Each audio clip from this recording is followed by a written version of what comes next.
Boa tarde. Que a doce paz do Mestre Jesus se faça presente. É sempre uma satisfação, uma alegria muito grande estes nossos encontros nas tardes de domingo. Para a nossa preparação e harmonização, nós vamos fazer uma leitura do livro Caminho, Verdade e Vida, da série Emmanuel, psicografia do Chico Xavier. E a lição que nos toca na tarde de hoje é a lição 71, intitulada Para Testemunhar. Em Lucas, capítulo 21, versículo 13, Jesus faz a seguinte afirmativa: E vos acontecerá isto para testemunho. E Emmanuel, na sua síntese, nos diz o seguinte sobre esse texto: Naturalmente que o mestre não folgará de ver seus discípulos mergulhados no sofrimento. Considerando, porém, as necessidades extensas dos homens da terra, compreende o caráter indispensável das provações e dos obstáculos. A pedagogia moderna está repleta de esforços seletivos, de concursos de capacidade, de testes de inteligência. O Evangelho oferece situações semelhantes. O amigo do Cristo não deve ser uma criatura sombria, à espera de padecimentos. Entretanto, conhecendo a sua posição de trabalho num plano como a Terra, deve contar com as dificuldades de toda a sorte. Para os gozos falsificados do mundo, o planeta está cheio de condutores enganados. Como invocar o Salvador para a continuidade de fantasias? Quando chamados para o Cristo, é para que aprendamos a executar o trabalho em favor da esfera maior, sem nos olvidarmos que o serviço começa em nós mesmos. Existem muitos homens de valor cultural que se constituíram em mentores dos que desejam mentirosos regalos do plano físico. No Evangelho, porém, não acontece assim. Quando o mestre convida alguém ao seu trabalho, não é para que este chore em desalento ou repouse em satisfação ociosa. Se o Senhor te chamou, não te esqueça de que já te considera digno de testemunho. É a convocação a todos nós fugirmos da ilusão da vida mundana e buscar a sapiência que está dentro de nós, a essência que Deus colocou quando da nossa criação, arregaçarmos as mangas e trabalharmos pelo bem comum. E certamente Deus, nosso Pai, já nos colocou um guia, que é o nosso anjo da guarda, para nos auxiliar. Vamos então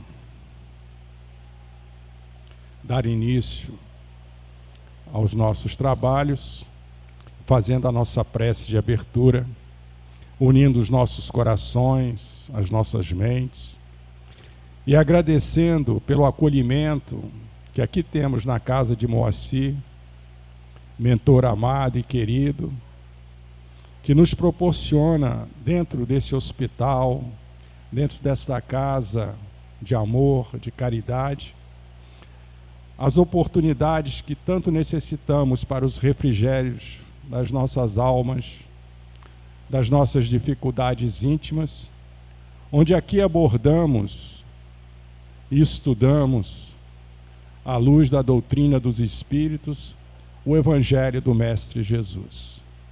Que essas lições possam calar fundo, nos motivando a nossa melhoria íntima, para que possamos, somado a tantos corações fraternos, caminharmos, Senhor, de mão dadas ao teu seio. E desta forma, construirmos o nosso meio ambiente, a nossa família, o nosso ambiente de trabalho, a nossa cidade, o nosso planeta, um mundo melhor. Isso posto, pedimos a permissão para iniciarmos os nossos trabalhos da tarde de hoje, pedindo a inspiração ao nosso irmão Flávio, companheiro desta casa, para que ele nos conduza, inspirado pelos mentores espirituais, o Evangelho da tarde de hoje. Que assim seja. Boa tarde, meus queridos. Que a paz do nosso querido Mestre Jesus esteja com todos nós nessa tarde de domingo. E é sempre uma grata satisfação poder estar aqui com vocês para a gente fazer refletir, né, uma reflexão sobre algumas passagens do Evangelho. E essa, em especial, não coloqueis a candeia sob o alqueire.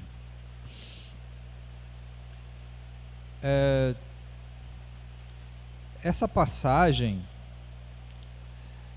ela traz diversos desdobramentos. Acredito que, como uma boa parte das pregações, dos ensinamentos de Jesus, ela tem seu leque de opções em termos de entendimento. O Evangelho, ele é atemporal. Embora tenha sido escrito, 2000 e tantos anos atrás, a gente consegue trazer em qualquer das passagens que se escolha para se refletir ou para se estudar, ensinamentos que vão além do tempo, além da sociedade, além do local.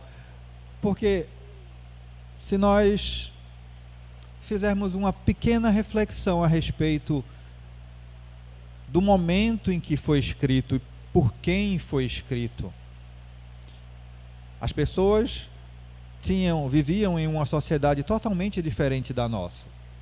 Nós temos uma sociedade hoje contemporânea, cercada de tecnologia, cercada de facilidades.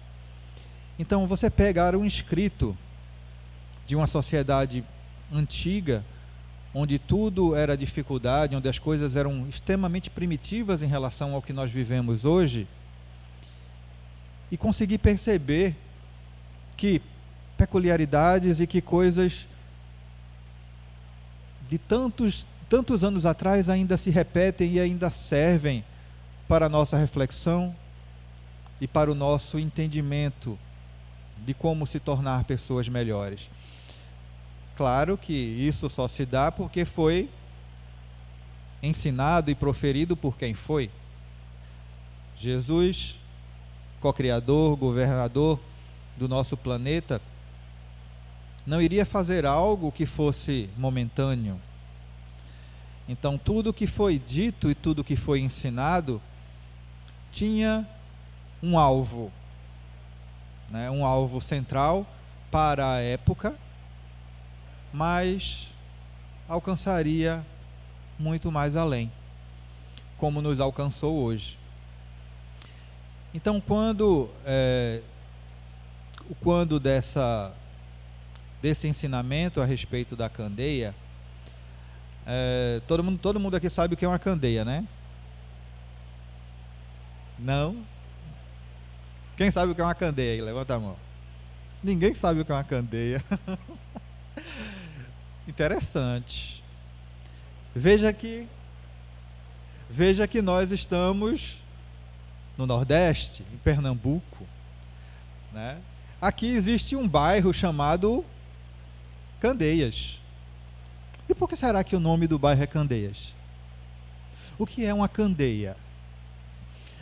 Candeia, se você pegar o radical, candeia, vai soar em algo muito parecido que a gente, quer dizer, pelo menos os que tiverem 50 para trás, né? Acredito que é 50 para trás, vai se lembrar do nosso querido candeeiro. Quem aqui já viu o candeeiro? Pronto, uma candeia nada mais é do que um candeeiro. Só que não o candeeiro como nós, né? Muitos de nós aqui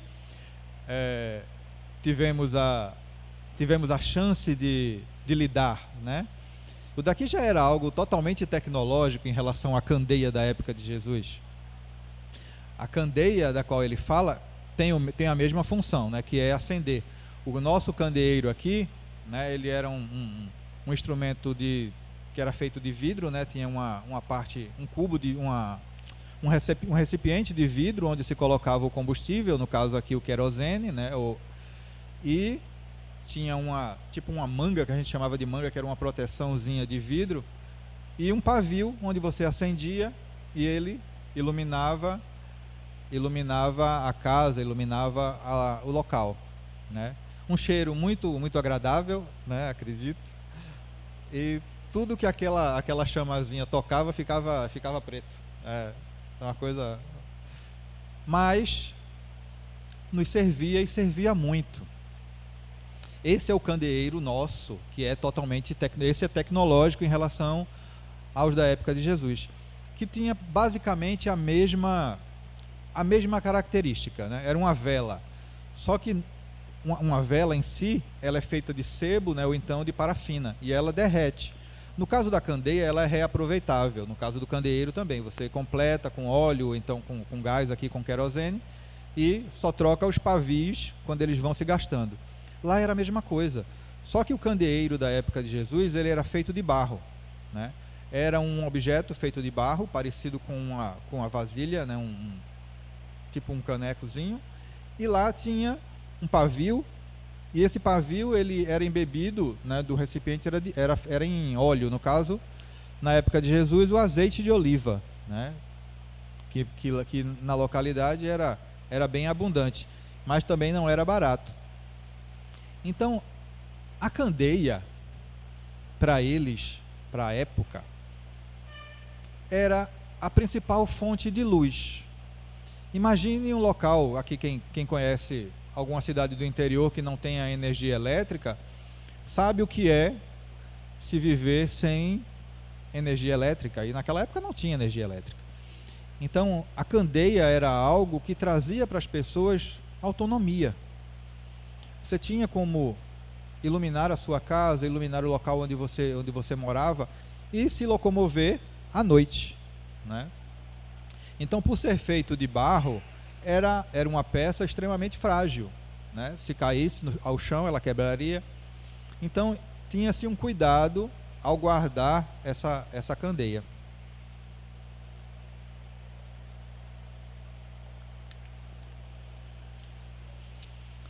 Notem que Jesus, sempre que se dirige às pessoas, a todas de uma maneira geral, em seus ensinamentos, em suas pregações, ele sempre se utiliza de ferramentas, de objetos do dia a dia de cada um.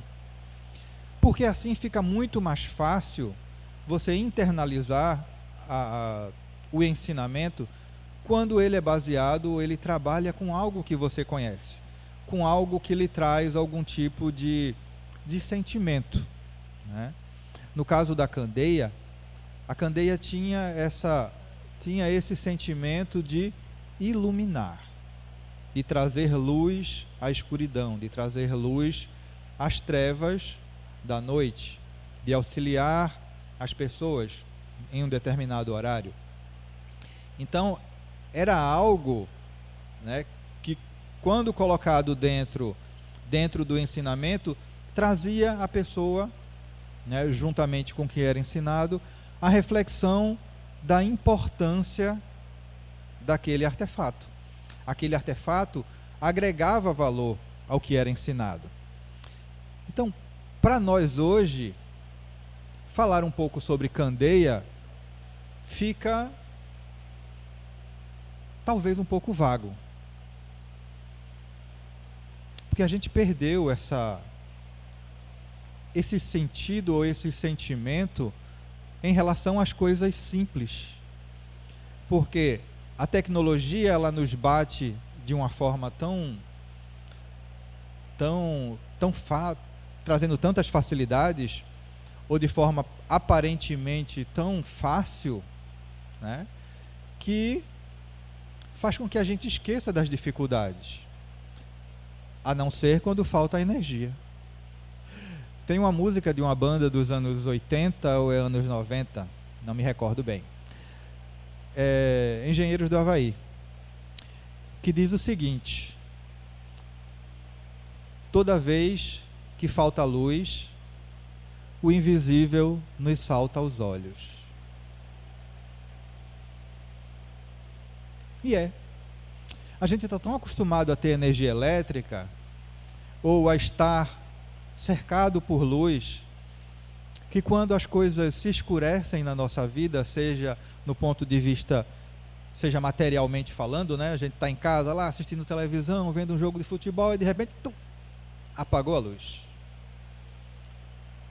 Tudo escuro. Aí, o invisível nos salta aos olhos. E para nós, hoje que vivemos em cidade grande, o invisível são as estrelas, é o silêncio que se faz quando esses momentos raros de falta de energia acontecem, em alguns lugares não tão raros assim, mas a gente consegue perceber um silêncio e as coisas que ficam escondidas pelo excesso de luminosidade que hoje o ser humano produz. Isso de forma artificial, tá? Então isso tudo nos traz os dois paralelos em relação à luz. Quem sabe o que foi que Deus criou em primeiro lugar depois que criou a terra?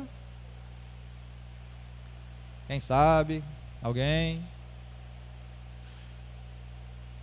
Gênesis capítulo 1, versículo 3. Faça-se a luz.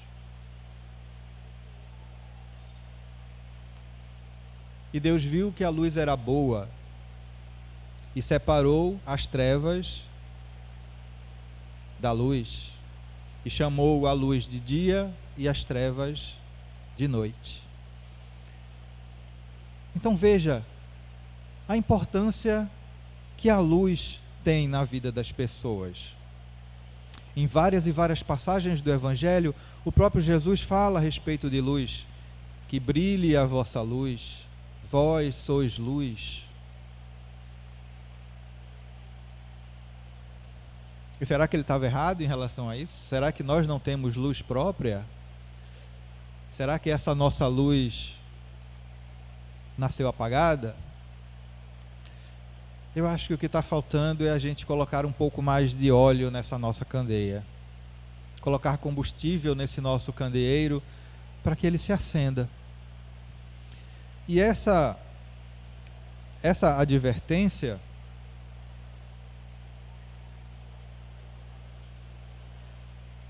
desse ensinamento de Jesus, ele tem dois extremos. A questão do ensinamento, a questão daquilo que pode e o que não pode ser passado. Aquilo que pode ser trazido à luz e aquilo que deve momentaneamente ficar oculto. Jesus nunca escondeu nada de ninguém enquanto aqui esteve. Porém, quando ele queria falar de algo muito complexo, ou de algo que teria ou que tinha uma repercussão muito profunda, ele costumeiramente se utilizava de parábolas. Porque a parábola fazia com que aqueles que ali estavam e que tivessem a maturidade espiritual suficiente para entender as palavras, as entenderiam de maneira simples, entenderiam na sua simplicidade do que ali era informado, do que ali era repassado.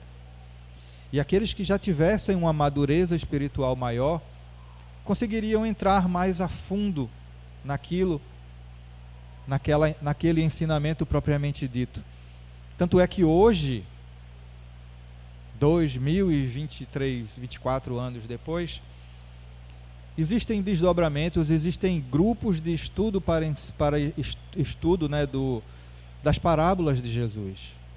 E cada vez que se estuda, cada vez que se busca, que se mergulha em tudo que o Mestre falou há 2024 anos atrás, as pérolas daquilo que foi passado surgem como se nunca tivessem sido proferidas. Cada estudo, cada desdobramento, cada palavra, cada frase colocada em contexto, interpretado por aqueles que têm um pouco mais de entendimento a partir da maturidade espiritual, nos traz novas pérolas a respeito do Evangelho. O Evangelho que é imorredouro, que veio para nós na forma do Consolador prometido que Jesus havia falado, que rogaria ao Pai para que viesse, e que permaneceria conosco para todo sempre. Então isso quer dizer que a palavra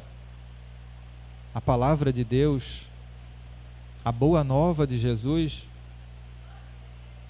é um manual completo e eterno para todo e qualquer mal, para todo e qualquer questionamento que possamos ter. Independente da situação, independente da classe social, da cultura em que vivemos, lá está o nosso mapa. Lá está a receita da felicidade. Então, voltando aqui um pouquinho ao texto, diz exatamente assim: ninguém acende uma candeia para pô-la debaixo do alqueire. Outra palavra, alqueire. Alguém sabe o que é alqueire? Não. Alqueire hoje, abrir um parênteses, alqueire hoje é utilizado como uma medida diária, né? Tem medida diária de terra, no caso. Tem locais no Brasil e fora daqui também que utiliza o alqueire. Tantos alqueires de terra, que vale a tantos quilômetros quadrados, metros quadrados e tal. Na época de Jesus, o alqueire era um vaso. Um vaso onde se guardava e se vendia e se negociava o azeite de oliva. Era um vaso grande que comportava 30 litros de azeite. Então, quando ele fala colocar debaixo do alqueire, é pegar a candeia acesa e colocar um vaso em cima, que no caso é esse alqueire, que era esse vaso grande de 30 litros. Vamos lá.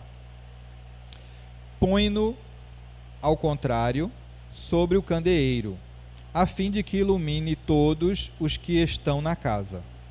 Mateus capítulo 5, versículo 15. Em Lucas, capítulo 8, versículo de 16 ao 17. Ninguém há que, depois de ter acendido uma candeia, a cubra com um vaso, ou a ponha debaixo da cama. Põe-na sobre o candeeiro, a fim de que os que entrem vejam a luz. Pois nada há secreto que não haja de ser descoberto, nem nada oculto que haja de ser conhecido e de aparecer publicamente. Para esse momento da reflexão de Jesus, com toda a certeza, ele estava se referindo àqueles doutores da lei que sempre iam lá para vê-lo. Doutores da lei, fariseus, que eram os detentores do conhecimento espiritual da época. Então ele fala a respeito de que muitos dos que ali estavam não conheciam nada a respeito do que era espiritual, porque o conhecimento naquela época era para poucos, mesmo o mais básico.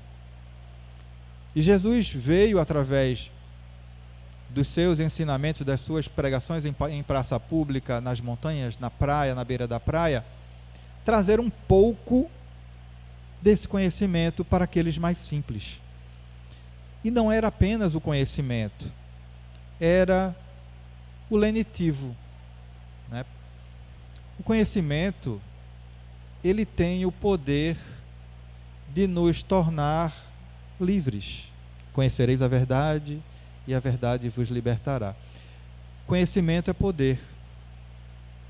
Quando a gente não conhece algo, quando a gente passa uma vida toda sofrendo ou se debatendo com problemas que a gente não sabe de onde vem nem por que nos aflige, além da própria dor de ter o problema ou de ter a situação em que nos encontramos, vem aquela pergunta de por que eu? Porque você vê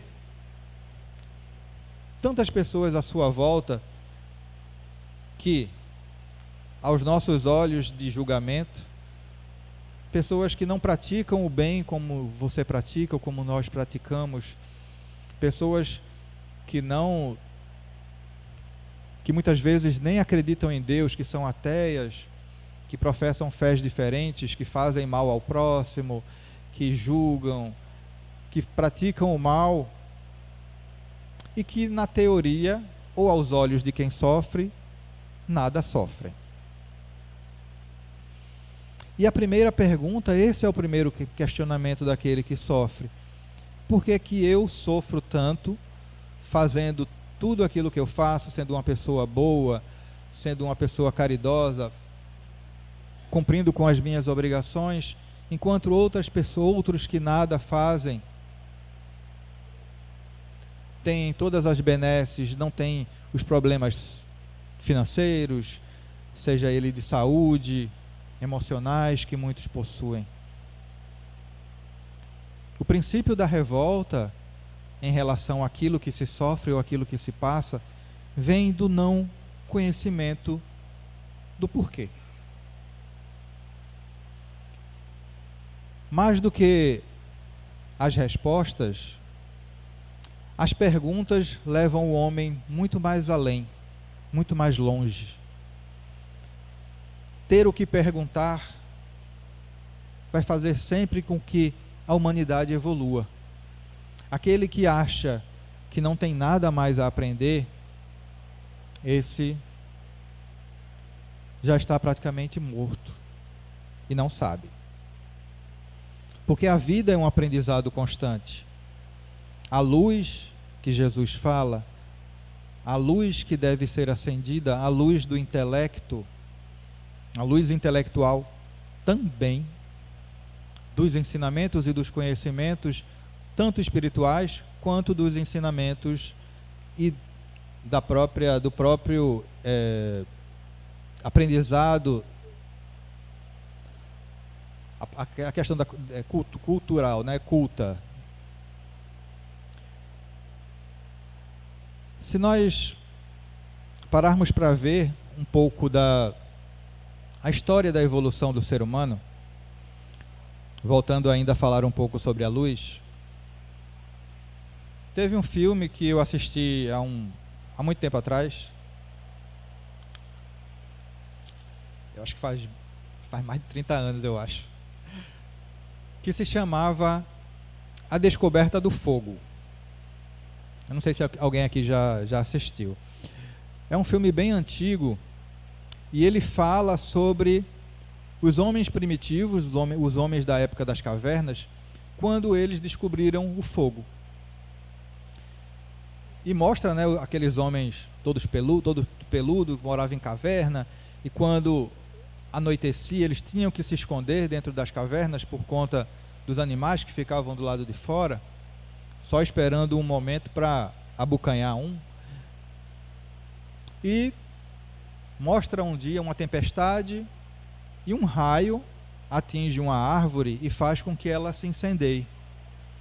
A árvore se incendeia e os predadores que estão em volta correm, né, e eles ficam sem saber o que é aquilo. Só que percebem, vejam, homens primitivos que não conheciam fogo, não conheciam nada a respeito dessa tecnologia, e eles viram aquilo surgir na frente deles, e provavelmente um pouco mais esclarecido, teve a curiosidade de ir atrás e de recolher aquele galho em chamas. E ele percebeu que com aquele galho ele conseguia iluminar o que estava em volta, e que os predadores, ao ver aquele fogo, aquela chama, fugiam. Então ele, por instinto, percebeu que aquilo era bom, assim como Deus falou: faça-se a luz, e a luz era boa.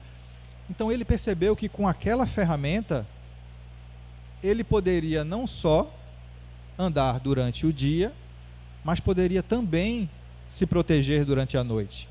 Percebeu que o fogo trazia calor, e deve ter percebido também que ele machucava, porque deve ter queimado a mão. E percebeu que com o tempo aquela chama se apagaria. Então, no começo dos tempos, quando se descobriu o fogo, se tinha um trabalho muito grande para mantê-lo aceso.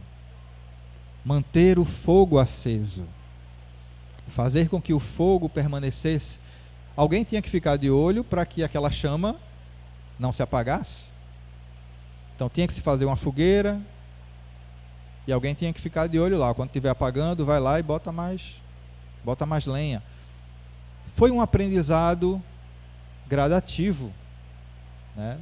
E com certeza deve ter acontecido em outras situações do fogo apagar e não se saber como é que se faria fogo novamente, ter que esperar um outro raio atingir uma outra árvore para poder queimar novamente.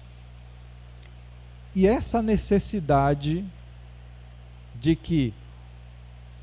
fazer o fogo fez com que o homem fosse atrás de uma maneira de fazer o fogo, de não depender apenas de Deus.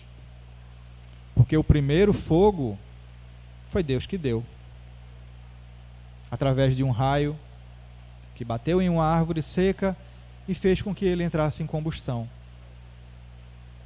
Vejam, Deus sempre nos dá as primícias, aquela ferramenta principal que nós precisamos para a nossa subsistência, para a nossa evolução. Mas é preciso da nossa colaboração. Do início da humanidade para cá, o homem descobriu inúmeras maneiras de fazer fogo. Fricção, por atrito, né? E hoje temos vários e vários dispositivos que têm ainda o mesmo princípio de atuação, né? Um isqueiro nada mais é do que uma pedra que atrita com outra, gera uma fagulha que tem um gás, quando você aperta que ele acende. Então, o que foi criado lá atrás, o que foi descoberto lá atrás, foi apenas aprimorado por nós que estamos aqui e que, com certeza, também estávamos lá. Já que viemos lá do início até aqui. Mas o passar do tempo, o avanço tecnológico, o fogo foi talvez uma das principais ferramentas de evolução da humanidade. Sem fogo não teríamos as ligas metálicas que temos hoje, porque não teria como derreter. O homem não teria saído das cavernas para explorar outros locais, não teria começado a enfrentar os animais, a criar coisas a partir do fogo. Então a luz que surgiu do início gerou a vida que nós temos hoje. Assim como Deus nos deu a centelha, a fagulha de vida, e nós, com essa fagulha, com essa centelha, nos tornamos o que nos tornamos hoje. E quando Jesus fala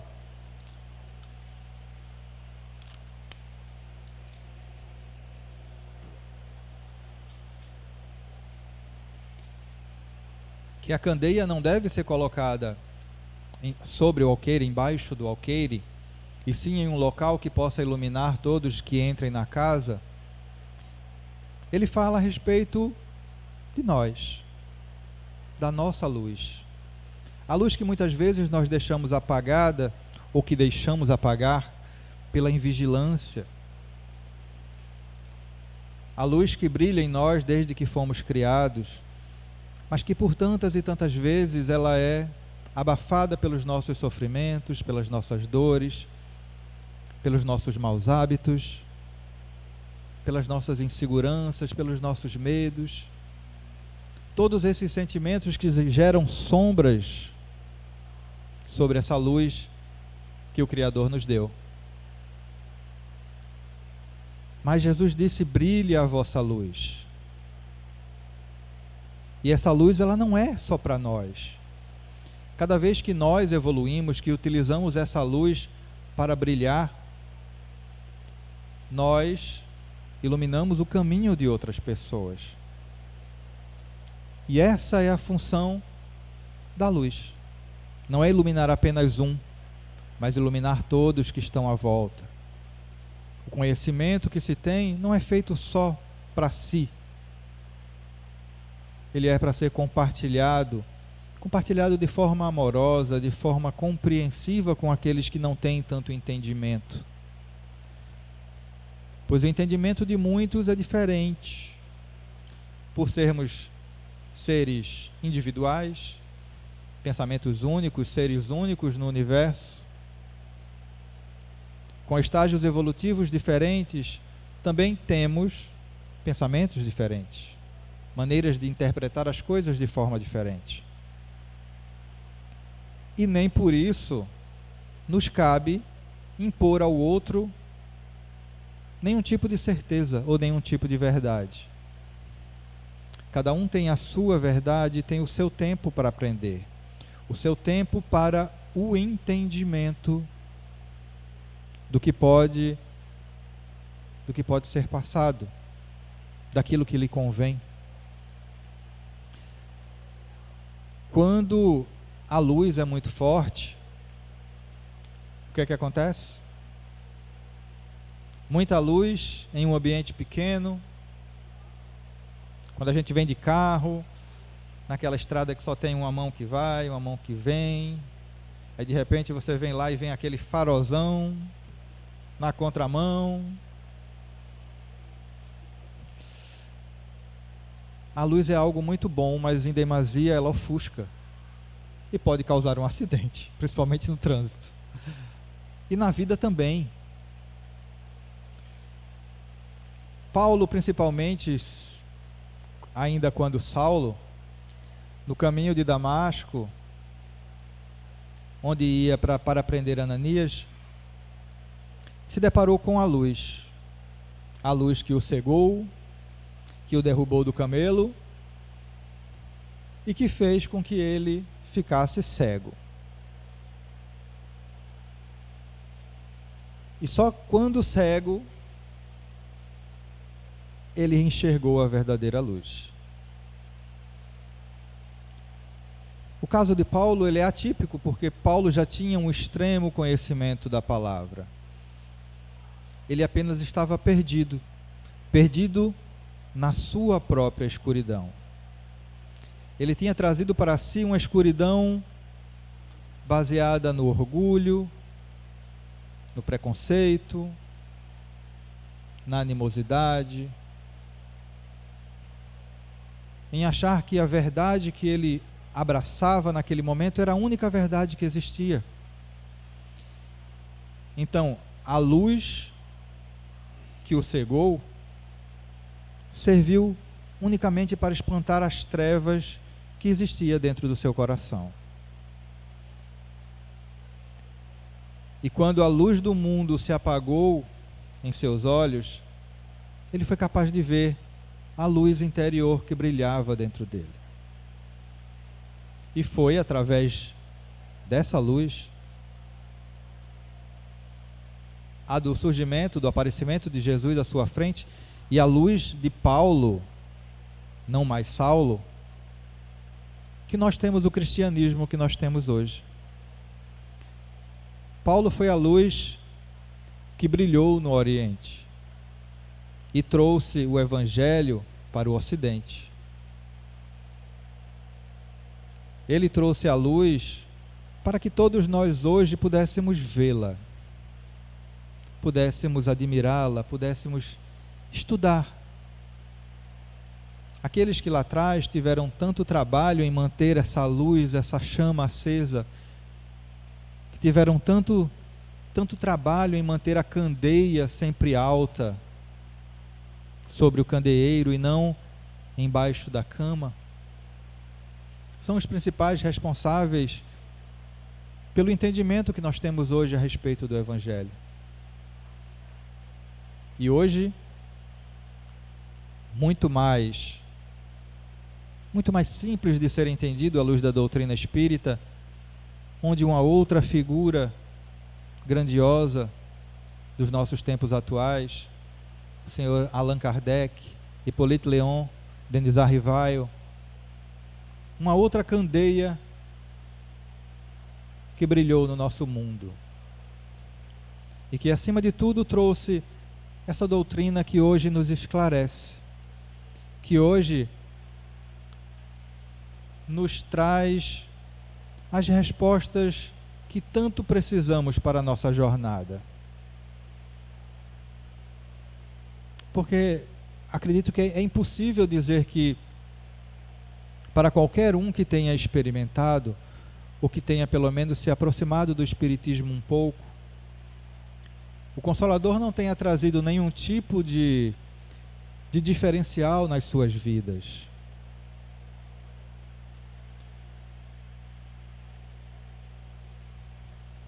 Independente do entendimento que se tenha ou da cultura que se professe. Eu antes de ser espírita, eu sempre achei o espiritismo um tanto quanto empolado, digamos assim, muito culto. A gente tira pelos próprios textos, mas são textos de uma época e de uma sociedade muito culta. Falamos da França do século XVIII,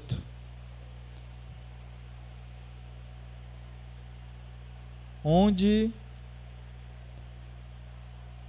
a França que era o berço da cultura. Então os textos realmente eles são, de certa forma, um pouco difíceis de se digerir em algumas situações. Mas hoje nós temos personalidades fantásticas que fazem o trabalho difícil pela gente, por nós,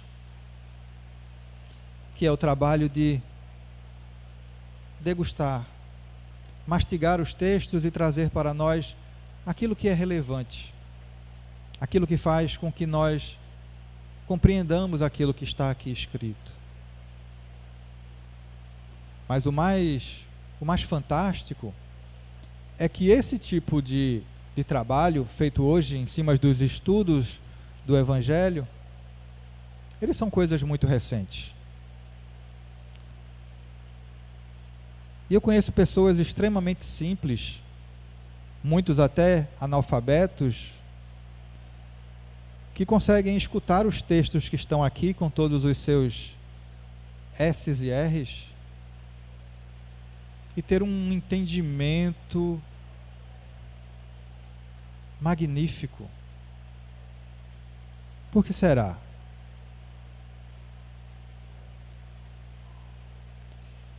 O Evangelho ele não fala especificamente para os nossos ouvidos materiais. O Evangelho fala para os nossos ouvidos espirituais. Mesmo para aqueles que acham muitas vezes que não estão entendendo nada, pode ter certeza que vão estar entendendo alguma coisa. Nós não somos apenas aquilo que somos hoje. Nós somos a soma de todas as nossas encarnações. Hoje podemos estar em uma situação um pouco mais simplória, do ponto de vista intelectual ou cultural, digamos assim. Não ter estudo, não ter doutorados nem mestrados, mas nós, espíritos, somos muito antigos. Já fomos várias e várias coisas. Então, não se privem de ouvir, simplesmente pelo fato de não estar aparentemente entendendo. O seu eu, espírito, entende. E se emociona, e internaliza essas mensagens, e traz elas para o seu dia a dia. É assim que funciona. Muitas vezes a gente não sabe por quê, mas o Espiritismo nos instrui, nos informa e nos ensina que através da reencarnação, muitas e muitas vidas tivemos, muitas e muitas situações, por muitas e muitas jornadas, muitos caminhos trilhamos.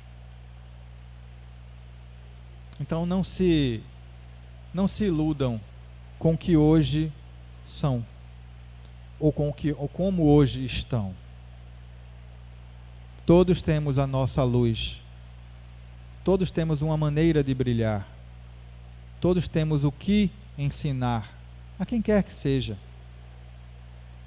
Jesus foi a nossa candeia, a candeia que brilhou acima de todas as outras, de todos os outros profetas que vieram antes dele, e veio acima de tudo trazer para nós a receita do bem viver, de como amar, de como passar por essa jornada de uma forma efetiva, realmente vivendo, realmente participando, não apenas passando pela vida como um viajante ou como um caroneiro. Somos motoristas do nosso destino, não estamos pegando carona, mas a mensagem nos instrui que temos uma responsabilidade imensa com aqueles que estão à nossa volta. Imagine se cada um que fizesse a sua luz brilhar, em vez de escondê-la debaixo da cama do ócio, da cama da tristeza, da cama da preguiça, do medo, das adversidades, colocasse um sorriso no rosto e fosse acolher aqueles que mais precisam, aqueles que sofrem ou que estão em sofrimento maior do que o seu. É isso que o Mestre quer, que a nossa luz brilhe, e que não brilhe apenas para nós, mas que sirva para iluminar o caminho daqueles que estão à nossa volta. Tem uma história que eu escutei, acho que até estudando para essa palestra, que fala de um sábio que subia um monte com uma vela, com uma candeia, e que por onde ele passava, ele ia iluminando o caminho e encontrava pessoas, passava, falava com elas, via alguns caídos pelo caminho e seguia em frente. E depois de muito e muito caminhar e de tudo aquilo ver à sua volta, quando ele chega ao topo do monte e ele percebe a beleza que tem lá em cima, porque estava acima das nuvens e lá o sol brilhava, ele percebe que depois de subir o monte, ele precisava voltar. Porque só após chegar à iluminação, chegar ao ponto mais alto e ver as belezas que ali estavam, ele percebeu que o trabalho que ele estava desempenhando ao subir era muito mais importante do que o de chegar. Enquanto ele subia, ele auxiliava aqueles que estavam atrás, ele iluminava o caminho daqueles que não tinham a sua luz, dividir a sua luz com os outros. E a moral dessa história é que todo aquele espírito que se ilumina, que se eleva, ele só se eleva de verdade quando ele percebe que, para evoluir, ele precisa voltar para auxiliar aqueles que ficaram para trás. Como o nosso querido Bezerra de Menezes. E assim acontece conosco. Nessa correria do nosso dia a dia, nessa correria da nossa vida, passamos pelo caminho com a nossa luz muitas vezes acesa, estamos felizes, prósperos, saudáveis. Iluminamos aqueles que estão à nossa volta, ou não.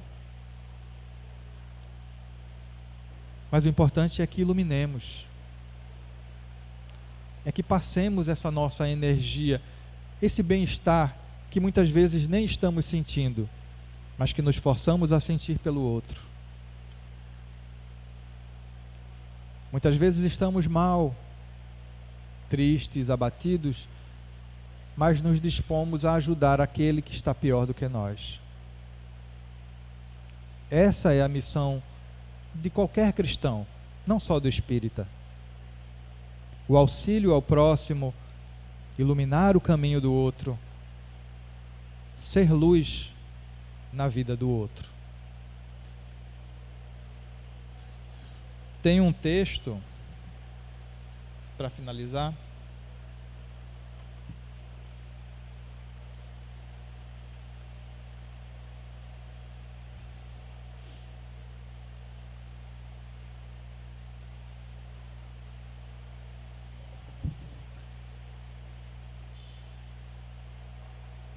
é um texto de Emmanuel, do livro Fonte Viva. É o capítulo 81, chamado A Candeia Viva. Muitos aprendizes interpretam semelhantes palavras do mestre como apelo à pregação sistemática e desvairam-se através de veementes discursos em toda parte. Outros admitiram que o Senhor lhes impunha a obrigação de violentar os vizinhos através de propaganda compulsória da crença, segundo o ponto de vista que lhes é particular. Em verdade, o sermão edificante e o auxílio fraterno são indispensáveis na extensão dos benefícios divinos da fé. Sem a palavra, é quase impossível a distribuição do conhecimento. Sem o amparo irmão, a fraternidade não se concretizará no mundo. A assertiva de Jesus, todavia, atinge mais além. Atentemos para o símbolo da candeia. A claridade da lâmpada consome força ou combustível. Sem o sacrifício da energia ou do óleo, não há luz. Para nós, aqui, o material de manutenção é a possibilidade, o recurso, a vida. Nossa existência é a candeia viva. É um erro lamentável despender nossas forças sem proveito para ninguém, sob a medida de nosso egoísmo, de nossa vaidade ou de nossa limitação pessoal. Coloquemos nossas possibilidades ao dispor dos semelhantes. Ninguém deve amealhar as vantagens da experiência terrestre somente para si. Cada espírito, provisoriamente encarnado no círculo humano, goza de imensas prerrogativas quanto à difusão do bem. Se persevera na observância do amor universal. Prega, pois, as revelações do alto, fazendo-as mais formosas e brilhantes em teus lábios.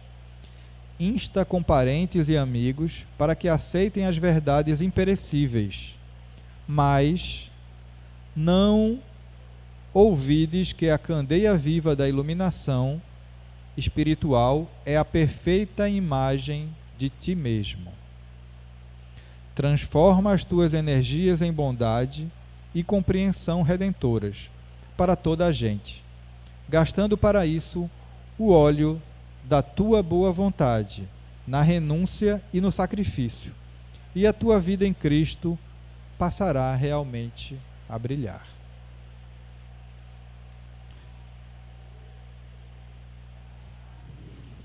Nós somos a candeia. É a nossa luz que precisa iluminar o caminho daquele que está à nossa volta, do nosso irmão, do nosso parente, dos nossos conhecidos, dos nossos vizinhos. E essa maneira de iluminar é pelo exemplo. Palavras são muito fáceis de se proferir. Basta ter um pouco de estudo, um livro ou uma boa memória. Mas as nossas atitudes como cristãos, como seguidores do Evangelho, como seguidores do Espiritismo, como verdadeiros espíritas, é que vai fazer a diferença no final das contas. A nossa maneira de proceder, a nossa maneira de agir, a nossa maneira de ser, não só aqui entre as quatro paredes do centro, mas lá fora, na selva, onde as coisas são muito mais difíceis, onde as verdadeiras dificuldades, os verdadeiros desafios se encontram. Portanto, meus irmãos, que possamos fazer brilhar a nossa luz, que possamos fazer com que essa luz se espalhe pelos quatro cantos desse mundo, porque é isso que falta. Falta compreensão, falta humanidade, falta amor entre as pessoas. Que essa luz não brilhe apenas para nós, dentro dos nossos cômodos, mas que ela possa se expandir através das nossas boas ações e do nosso amor e dedicação ao nosso próximo. Que Deus os abençoe, os proteja, hoje e sempre.